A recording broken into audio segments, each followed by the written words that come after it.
Assalamualaikum warahmatullahi wabarakatuh. Saya Bagus Dwi dari kelas SA02.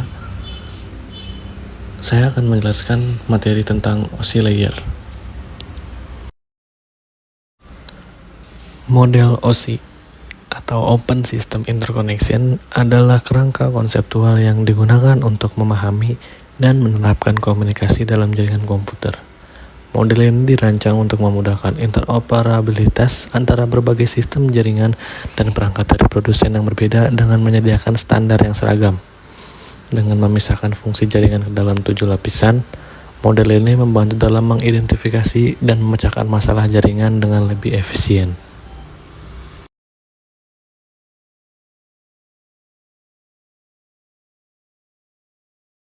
Model OSI memiliki berapa layer sih? Ya, model OSI terdiri dari 7 lapisan yang masing-masing memiliki fungsi spesifik dalam proses komunikasi jaringan.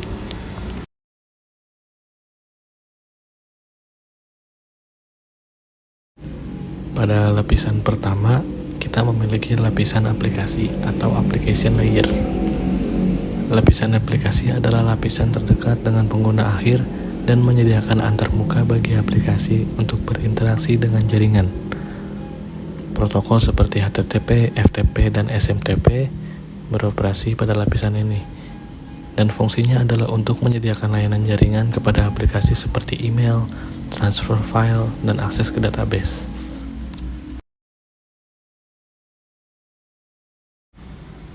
Selanjutnya ada lapisan presentasi atau presentation layer.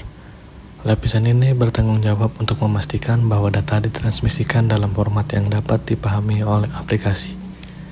Fungsi-fungsinya meliputi enkripsi, dekripsi, kompresi data, dan konversi format data.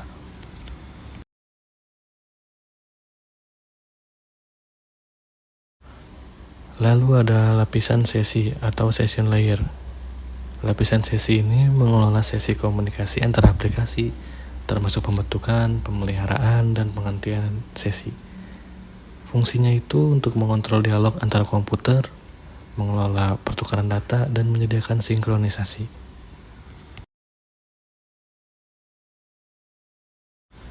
Selanjutnya ada lapisan transport atau transport layer. Lapisan transport bertanggung jawab untuk menyediakan transfer data yang andal dan transparan antara sistem akhir.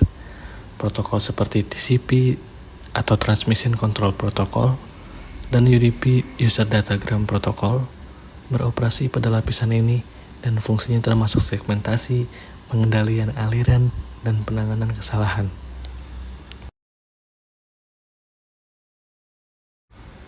Lapisan jaringan atau network layer. Lapisan jaringan menentukan cara pengalamatan logis dan rute data dari sumber ketujuan melalui jaringan yang kompleks. Protokol seperti IP atau Internet Protocol diimplementasikan pada lapisan ini, dan fungsinya termasuk routing, pengalamatan logis, dan pengendalian kemacetan.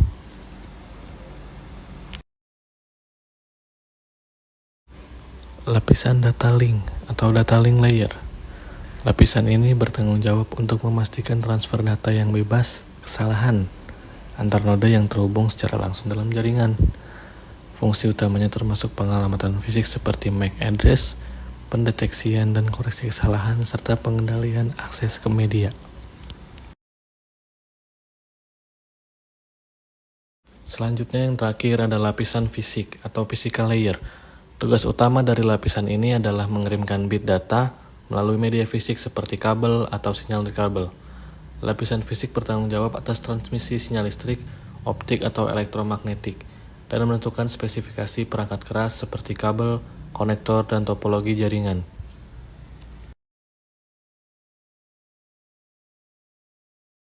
Apa manfaat dari model OSI layer ini sih? Dengan membagi fungsi jaringan ke dalam 7 lapisan yang terpisah, model OSI memungkinkan pendekatan modular dalam pengembangan jaringan. Setiap lapisan dapat diubah atau diperbarui secara independen tanpa harus memodifikasi seluruh sistem. Ini memudahkan peningkatan teknologi dan adaptasi terhadap inovasi baru.